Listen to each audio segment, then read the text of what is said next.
Welkom, dames en heren. Goedenavond. Welkom bij dit eerste debat. Ja, hij doet het. Eerste debat in een reeks van 5 debatten over een heel belangrijk, je zou misschien zelfs kunnen zeggen, een van de belangrijkste en grootste thema's van deze tijd, namelijk het klimaat, klimaatverandering. Mijn naam is Jaap Tielbeke. Ik ben journalist, redacteur bij de Groene Amsterdammer. En ik mag ook veel over dit grote en belangrijke thema schrijven. En we gaan het vanavond hebben over de gevolgen van klimaatverandering. En wat dat betreft is het toepasselijk dat we deze avond hebben gepland op een van de warmste februari-dagen ooit gemeten. Ik geloof dat gisteren was officieel de record ingegaan, maar het zou heel goed kunnen dat vandaag...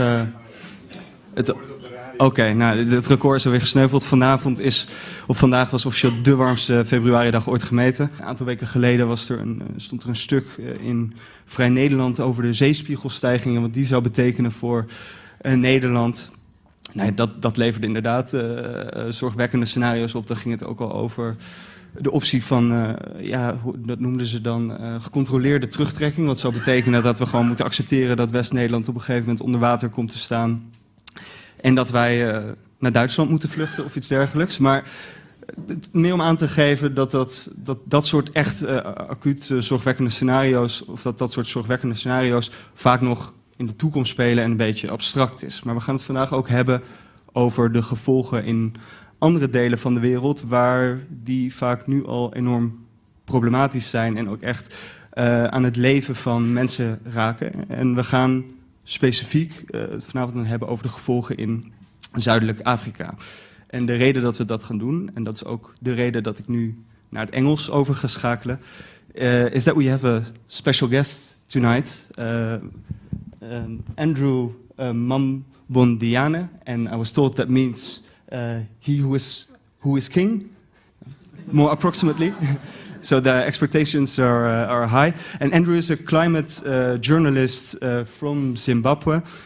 He's a prize-winning climate journalist. He wrote a story about a city in Mozambique that was that's threatened to drown due to sea level rise. And he won the Lorenzo Natali Prize from the EU for that piece. And he will tell us some more today also about the effects already feeling in his home country in Zimbabwe. Before he takes the stage, I'd like to introduce the other guests on the podium tonight, who will give also a brief reaction to Andrew's story and tell us a bit about their experiences. Marnix de Bruyne, he's a journalist specialized in Southern Africa. He's written 2 books about it. They're also for sale. One book is about South Africa, where he's also a correspondent, and the other book is about Dutch farmers in Zimbabwe. That's his most recent book, I believe, and he's now an editor at the Dutch journalist platform, the Correspondent.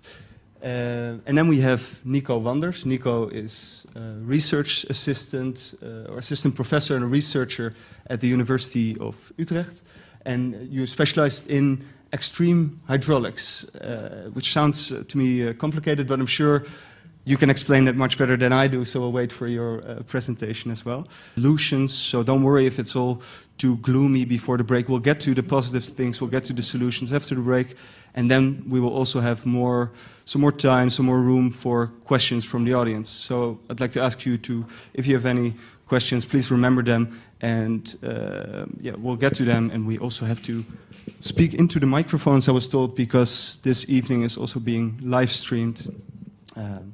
So that's it for now. Andrew, please take it away. But my story here is not about the Dutch life, of course. You just want to understand what is happening in Africa, especially when related to climate change.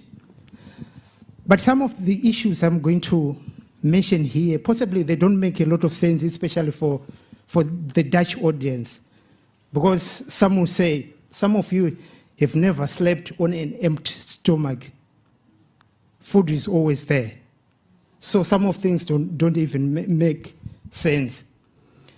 So my issue is, some will say, oh, okay, it seems it's all doom and gloom in Africa, but it's not.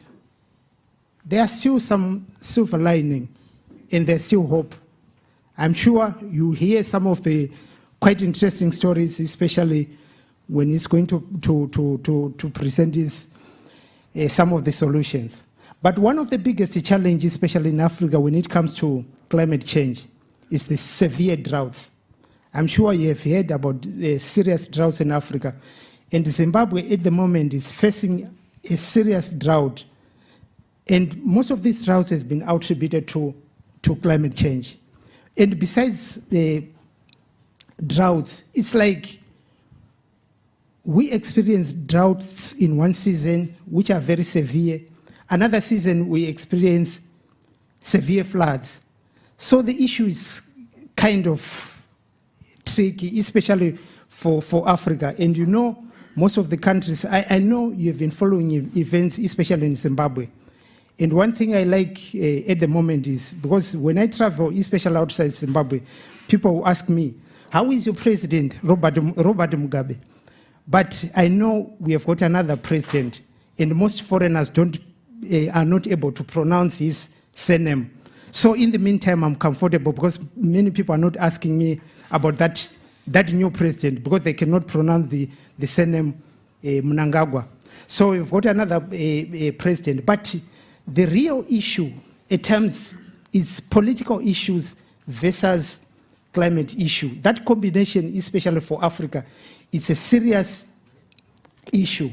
So currently, there are serious problems, especially when it comes to food, clean water, and there are some diseases which we never experienced in the past.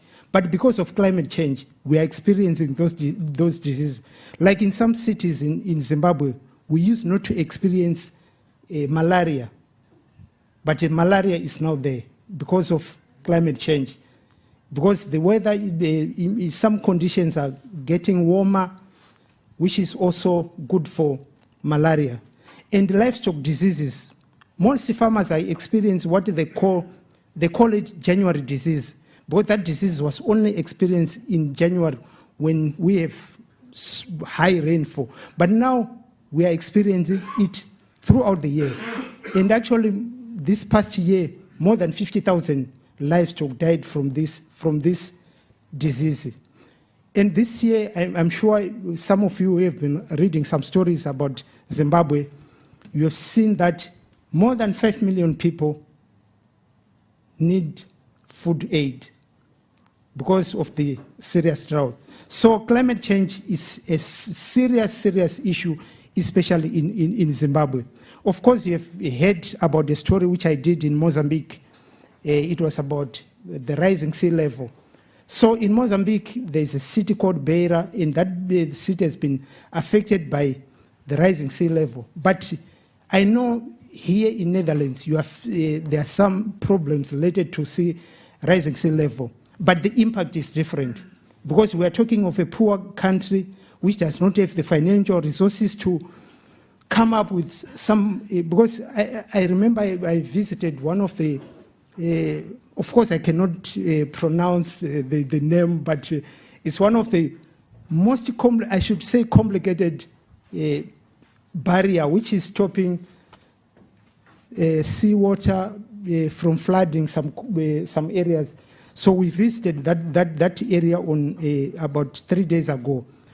But a country like Mozambique cannot afford to come up with such technology.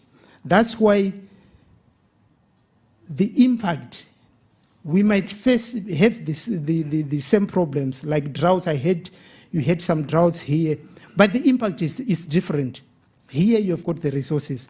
It's different from Africa, where most countries depend on donor funds, and some of these donors cannot give enough money to come up with some programs which can be able to finance such big projects.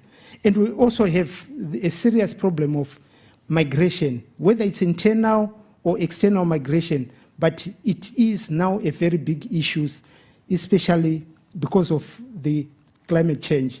People are migrating from lower dry areas to higher areas which are still receiving very, very good rainfall.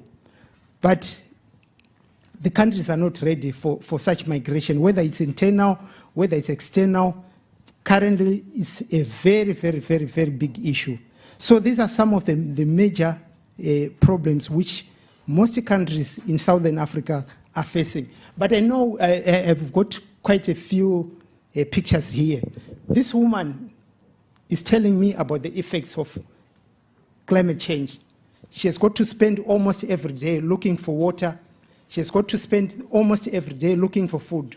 And you know, in Africa, most of the women do the cooking, they do almost every household jobs. So she's spending almost every time looking for food for her children. But of course, she's got a husband, a very nice husband for that matter, but he spends most of this time sitting at home. He does not even help in some of the work related to household. Then I'm sure you can move to the next. This is the impact of the city in Mozambique. This house has been affected by the moving strong waves, and most houses have been built along the coastal areas and they've been affected. I'm sure you can see that barrier. I don't think here in Netherlands you can see such a barrier. You can see something a little bit, something which is more complicated than that one. So you can,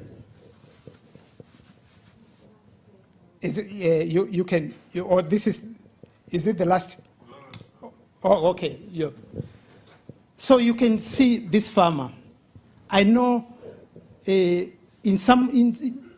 place was so arid, and the farmers could not harvest anything. But you can see, because of a small mini irrigation, the farmers are now able to harvest a little bit of, you can see, it's only that farmer is not facing this side. But when I took that picture, he was smiling. But of course you cannot see, and you can see this is a very good bean crop. And this area was so arid that they could not even expect that they could harvest something. But things are improving. Is there another? Oh, okay. So you can see the first, this one. Many people, they depend on donor for food. So these people are getting food aid food handouts from USAID. But you know, at times it's not sustainable. People need to grow their own crops. They need to feed themselves. They should not depend on donor funds. But with climate change, I'm sure things will be going to be very difficult for this. Considering our political situation, things are not stable, but we still have a lot of hope. Okay, this man, he was telling me about the effects of drought. One thing about this man, he said, I don't even know whether I'm going to survive the next 5 days. And I interviewed him. That was 2 years ago. I don't know whether he's still alive or not, but I pray he is still alive. But he said, I don't even know whether I'm going to survive the next 5 days. And for the audience like you, such a statement possibly does not make sense. We have got, the food is there, water is there, almost everything is there. But for him, it's a different situation. So I thank you. If there's, I'm sure we will have an opportunity to ask some questions, but remember, I'm a journalist and I'm used to ask questions, not to answer questions. So for all difficult questions, this panel is going to answer them. But of course, I will answer some. But what you've got to know, you are asking a journalist who is used to ask questions. Thank you, Andrew, so much. Well, you are in a panel with other journalists, so we will also be asking you some questions, and the audience, I'm sure, as well. But we'll leave it till the end of the evening. First, I'd like to ask Marnix. Marnix, I'd like to ask you for a response. You know the region really well. You have not written about climate change specifically, but you have written about farmers in the region. Yeah, that's right. I published 3 years ago a book about Zimbabwe. I was tracing Dutch farmers who emigrated to then called Southern Rhodesia in the 50s, and what happened with them since. Many of them turned into successful farmers of tobacco. But then in 1980 there was independence. Mr. President Mugabe started to rule the country, which was quite all right until the year 2000, and then the whole class of white farmers was, for, let's say, political reasons, to make it very short, their farms were nationalized, they were chased off their land without compensation. So many turned up also reasonably poor. And that had a major impact on the economy of Zimbabwe. As Andrew knows much more about it as well, of course. So I followed the Dutch farmers, but also I was focusing on tobacco farming, which is a fascinating, well, it's very bad for your health, smoking of course, but it's fascinating crop. And before that I traveled a lot in South Africa, and I made a book on a small village in the north of South Africa, which is also, so Zimbabwe has it's very good and fertile and also moist parts, but also very many dry parts. In the north of South Africa is also, it can be very dry. Yes, maybe I have one sheet only, and that's this one. And I just typed it in, I must say. It's one of a few figures that was only recently published on the whole area. So the United Nations panel on climate change is actually seeing the region Southern Africa as a hotspot because it's more affected by climate change than generally speaking in the world. So that's something we often forget, that the effects also about temperature rise are unequally distributed, and so we now already see those regions disproportionately affected. Yes, exactly. And so this is a quote from, well, you have his name, Tsakani Ngomane. He is from the South African government, and he was talking at this panel. It's only a month ago. And so we are talking about the Paris Agreement, that let's try to keep the temperature lower than 2% compared to 1990.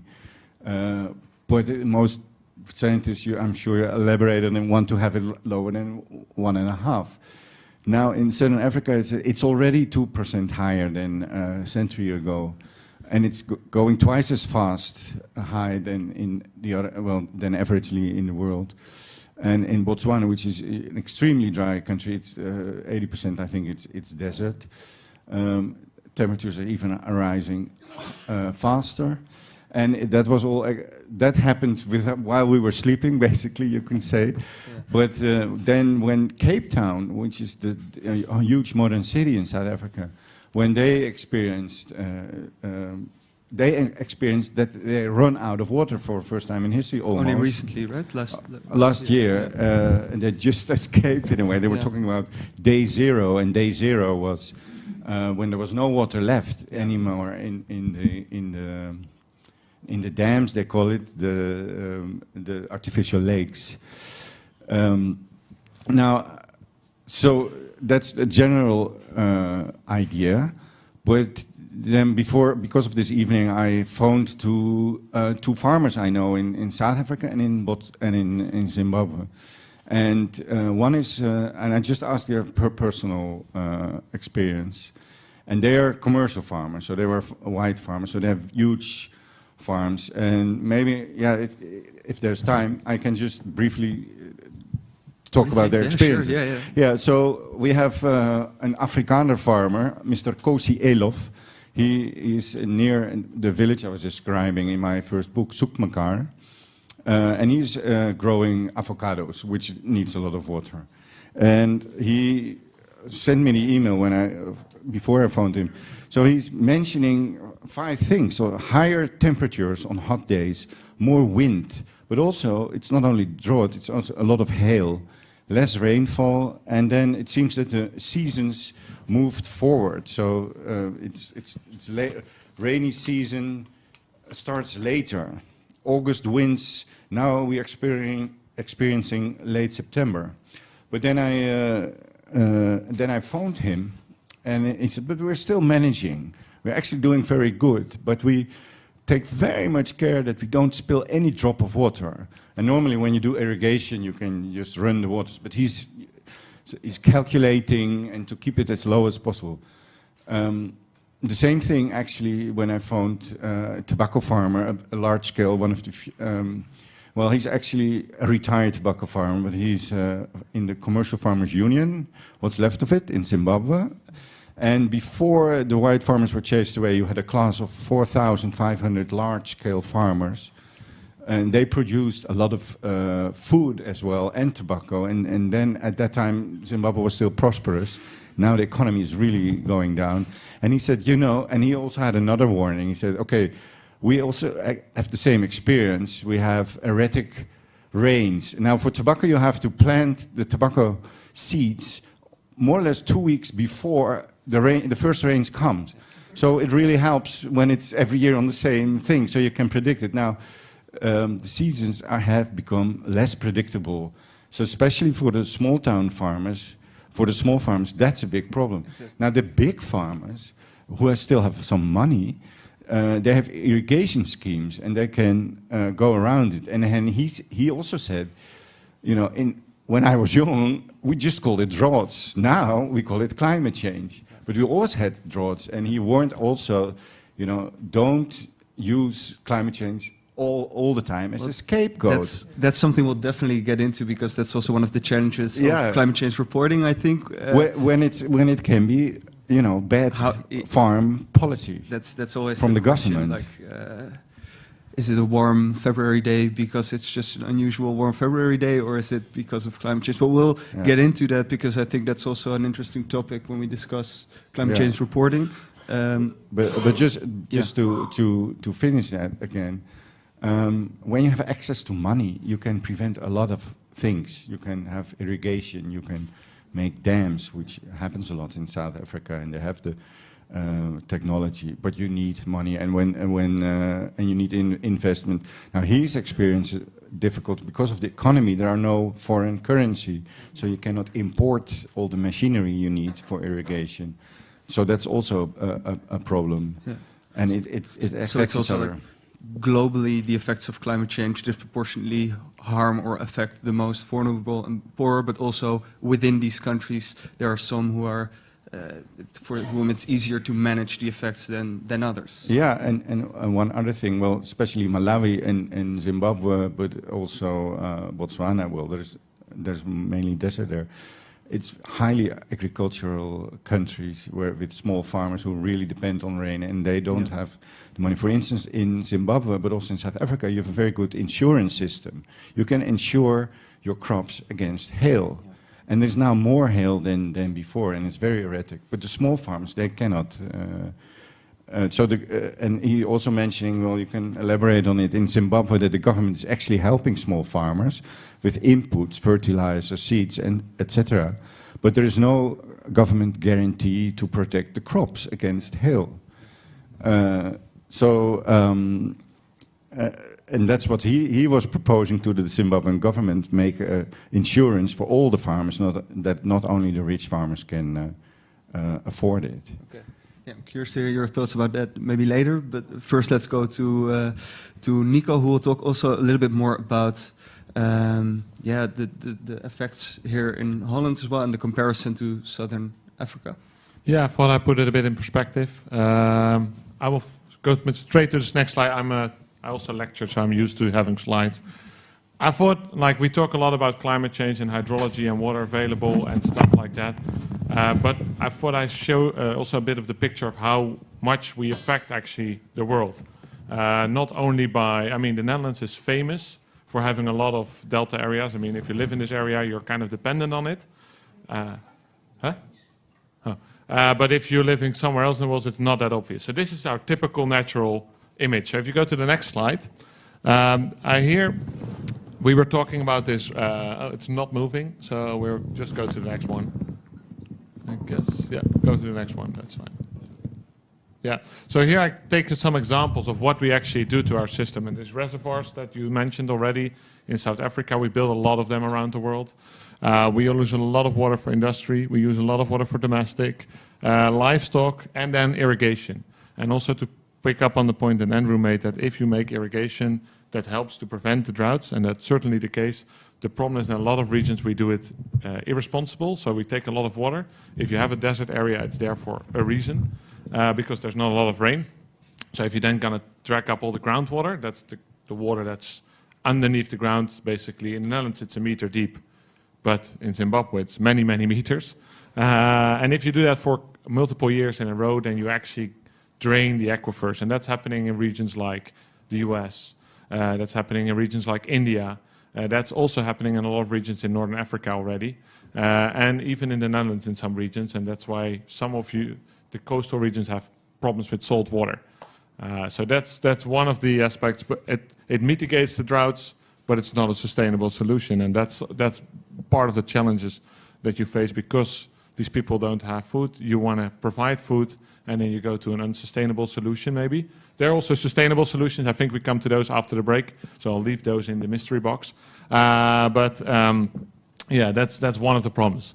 I'm not sure what's on my next slide, so we just go for the random. Oh yeah, what I want you to realize, and that's me lecturing again maybe, but that droughts are not like a thing that happens today, only today, in this particular, only in the municipality of Haarlem. It's a thing that's happening across half a continent, multiple countries, or at least a full country. And it's not like one day, it's many months. And it's also, once it's there, it's not gone. The only way to solve it is basically rain. And that's typically the thing you don't have when there's a drought. So you see that there's a problem. So once it's there, it's too late, kind of. Which also makes it very difficult to prepare when you experience a really severe drought. Basically, if you go to parts of Africa, there's only the one thing to do is food aid because agricultural production is gone for that season. That means that people don't have an income for parts of that. Maybe partially, but not everything they want to have. So I put it a bit in perspective on the right-hand side, where I put on the bottom the scales in kilometers and on the y-axis the time scale. So you see it's in the far top right. Way different than a flood, for example, which is a smaller area in a couple of days. Let's go for the next slide, see if there's anything else. Oh yeah, I thought I'd also show you how unequally the things are distributed. All the blue areas are lucky, and all the red areas are unlucky. This is only for the major rivers in the world. So you can see that basically, if you live anything above 60 degrees north, in the Arctic or the northern Russia or northern Canada, you're happy. And that said, this is only for droughts, severe droughts. Happy is relative because it's the snow that is going away. Yeah, the phone is going somewhere. Yeah. Okay, so it's not a very good solution because you get more water, but basically the snow is disappearing. If you look then to southern Africa, you will notice it's not as red as you could expect, but here we only show big rivers. And most of them are basically not located there because it's already quite dry. But I can guarantee you that region is severely hit by the consequence of drought. The Netherlands is intermediately red. So just to give you some sense, we're in the intermediate zone. Definitely not as worse as South Africa, but definitely worse than other parts in the world. And that also shows you a bit, and I don't think I have a slide on it, but I want to pick up on Andrew's point that the things are unequally distributed. We had similar droughts in California, one of the richest states in the United States. We have also a similar drought in the Horn of Africa. The difference between the droughts was not their magnitude, not their severity, not the lack of water. The difference was in California they could still play golf on green fields, because they just basically pumped up the water or bought it somewhere else. In the Horn of Africa, we had more than 10,000 people dying and food aid. And it's really, for this disaster, it's a money question more than anything else in that sense, and a preparedness question. So how well can you prepare it? So there are definitely solutions that can better prepare you for it, but there's definitely also a money issue involved. So the Netherlands, I don't think anybody has died of the 2018 drought, but I'm pretty sure that if you go to a different region in the world and you have a similar drought, you will see people that have way bigger problems. And that's something we don't always realize. It's the same with sea level rise, as you mentioned. We have a big Maaslandkering or deltawerken. In other regions in the world, they simply don't have the money to put that up. And that's the unfair part where we emit CO2 and other countries, and we all try to reduce it, but it's a global problem, and the consequences are more local than you would acknowledge, but that's I think, my final takeaway point. I don't think there's anything else on this slide. And so maybe you can give us a small hint about the more sustainable solutions, because what I'm wondering about is, the Dutch pride themselves in being masters of water management, and that's also some of the knowledge we would like to export. What is it that the Dutch can do in these more vulnerable regions to help them deal with droughts or sea level rise, or is it merely a question of money, like you said? It's partly you could adapt your cropping systems. For example, I will admit straight away that in the Netherlands we're not the best when it comes to dealing with droughts, to be really honest. That's because we're in the, I call it in Dutch afvoerputje, but in the official English word, the delta of the Rhine and the Meuse rivers. We basically get a lot of water all the time. So we're very used to having a lot of water, and we use a lot of that water. What we are very good in is managing that water. So once we have it, building all kind of constructions, and that's a thing we definitely export.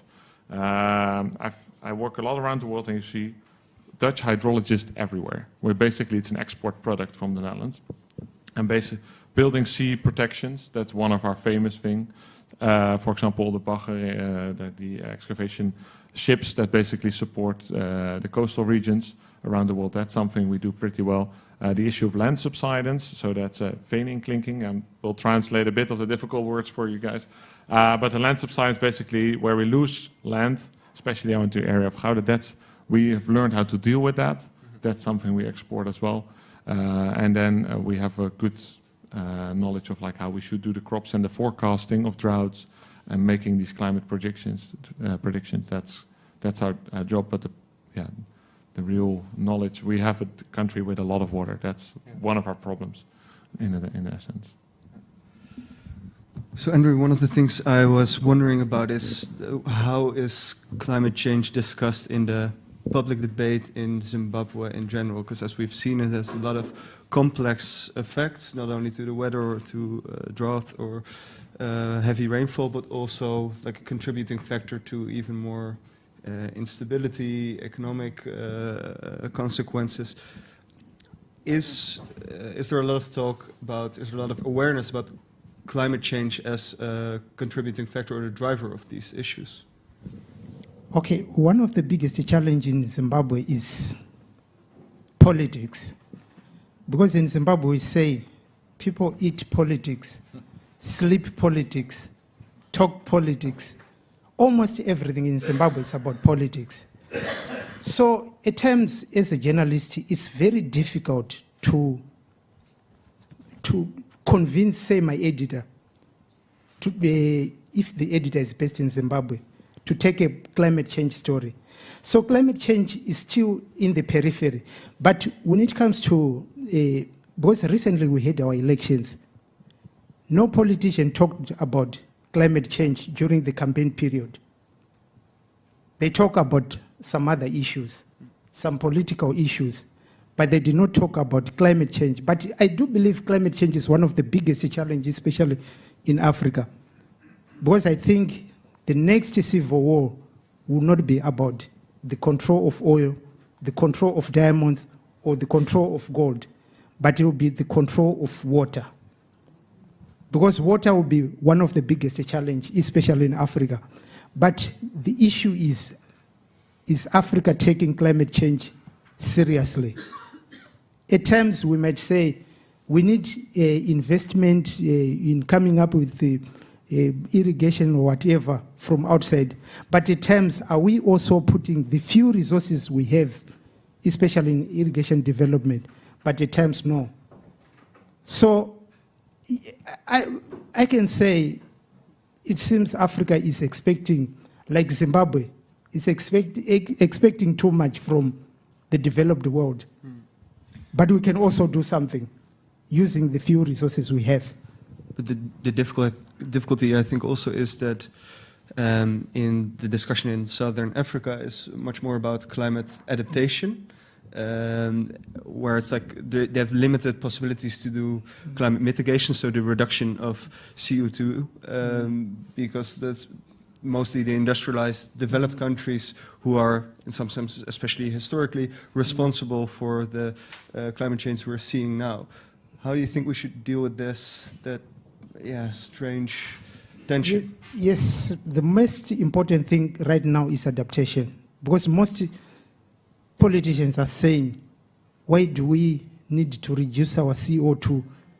Do we have the CO2 in the first place, like the CO2 the developed world used to develop those countries? Because actually they are saying, of course, we can fight climate change, but when it comes to issues like reduction of CO2, I don't think at the moment it's a priority. Because in Zimbabwe, actually, we are developing one of the biggest thermal power station, which is fired by coal. Right now, China is investing almost nearly, it's more than $2 billion in a thermal power station, which is powered by coal. But when internationally, the debate is about reducing the use of fossil fuel, but we are moving towards we are not investing a lot, especially when it comes to the solar energy or other clean source of energy, but we are investing in coal. So at times, the most thrust is on adaptation, but some of these adaptation projects, I'm sure you've heard, especially on irrigation, they are not sustainable because they are using water from the rivers, which can also go dry, especially during when we have got serious drought. And we cannot continue, say, pumping water from underground. Definitely, it has got also some serious implications. But it's a serious issue, I should say. And it's also a serious issue for you as a climate journalist. You also play obviously a role in putting it on the public agenda. And we've talked earlier a bit about the challenges to that. And Marnix also mentioned the farmers that are saying, yeah, well, you cannot say that this particular drought is caused by climate change. Yeah. How do you deal with those issues, those complications? Yeah, especially even if when I'm traveling like this, the first thing I am asked about Zimbabwe is not about climate change. It's about the political situation. So even outside Zimbabwe, there is this interest in about the political situation in the country.